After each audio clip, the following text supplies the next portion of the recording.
With Mother's Day on Sunday, I have parenting on the mind. The parenting I have done as a mom, and the parenting that was done by my mother and father, and the parenting I see around me all the time in the world. At this season, there are sweet commercials showing warm and engulfing mom hugs and tender moments of littles cuddled and reassured by their soft and strong mamas. There are images of tired moms with their hair tied back, cooking or cleaning, sending us the message that moms just need a break on Mother's Day, or flowers, or a piece of jewelry. I reflect on the homemade gifts and letters I've received over the years, with my kids' names written in new and shaky letters with sentiments like, "I love you more than dessert." And I reflect back on my childhood self. I urge you to take a moment and think back to when you were a child. At one time or another, each of us probably clopped around the house with our parents' gigantic shoes swallowing up our feet. For many, we played dress up, trying on mom or dad's clothes, jewelry, and even makeup. As little children, so many of us wanted to be just like our parents. We wanted to be grown-ups. We would watch the way they did things, like the way they held the paper, maybe cleaned the kitchen, mowed the lawn, or got ready in the morning, and imagined, what would it feel like to be an adult?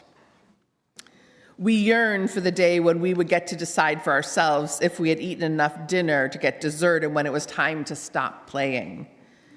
And while childhood is rarely perfect for anyone, it is commonly a time when we keep learning and building our toolbox for when it is our turn to be something other, something different than a kid.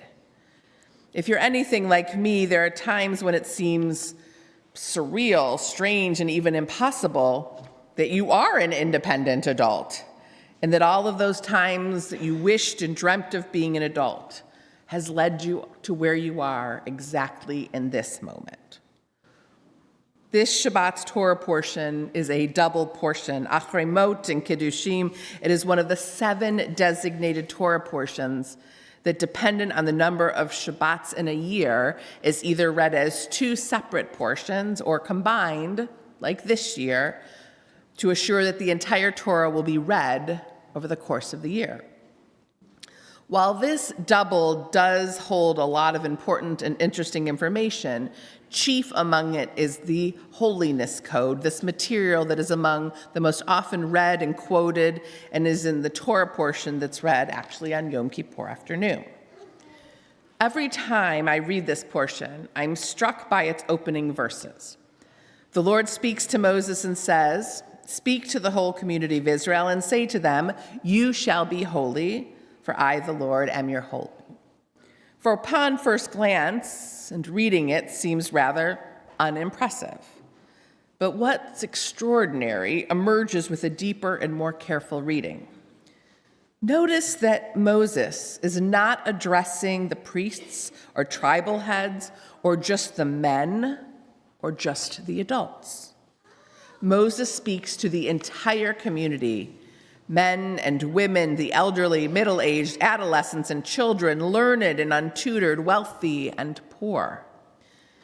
Imagine, within the historical context of the Torah, very much known as a patriarchal society, where very few powerful men traditionally made decisions for a huge mass of people, here, the entire community is addressed and charged with the sacred obligation to be holy.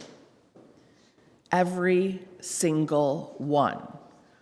And as we say in Texas, all y'all. The other piece of these opening verses that is fantastic is that the text does not say you are holy, for I, the Lord, am holy, but rather you shall be holy. What this means is that every single person was recognized, even more charged with the sacred obligation to be holy. Every single one. every single one in this room, no matter if you're a child or a grown-up, if you're elderly or young, or if you're somewhere smack dab in the middle.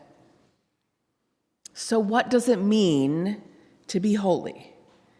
Our Torah portion lays out a very long list of things not to do. Things we as a group could pretty easily come up with, and a pretty familiar list of positive commandments and instructions we are supposed to do.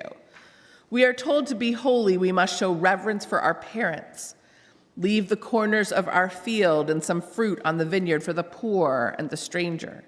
We must judge all people fairly, warn others who are about to commit a wrongdoing, and love others as ourselves. From this list, we learn that being holy permeates all aspects of our lives, our families, our community, and even our own private dialogue and process. Just like trying on our parents' shoes that were too big, and we tried to navigate around the house, just like growing into the role of what we think adulthood means and looks like, Torah commands us to grow into and develop our holiness each and every day. Rabbi Chaim Sofer commented that to be holy means not merely in the privacy of your home and ashamed of your faith in public. Be not, as the assimilationists put it, a Jew at home and a man outside. One must be holy in the community, in public, out in the open, in society, among your own people, and in the midst of strangers, wherever you may find yourself, never ashamed of your character and sanctity as a Jew. Another interpretation teaches that if a person can protest a wrongdoing of another and does not, or if a person can help support students of Torah and does not, such a person is not considered holy. The idea of holiness implies that what we do and what we make of our lives matters not only to us as individuals, not only to society, but to the entire cosmos. A divine purpose runs through all existence. We can ally ourselves to it or oppose it, or worse, ignore it. Each and every day, we have the sacred opportunity to be holy.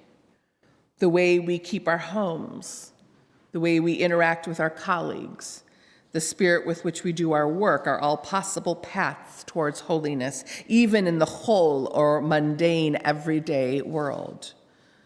When we help our neighbor with their trash barrel at the end of their driveway, we become holy. When we give money to someone in need, we become holy. When we offer a comforting word or a listening ear to someone in pain, we become holy and thereby make the world more holy and whole.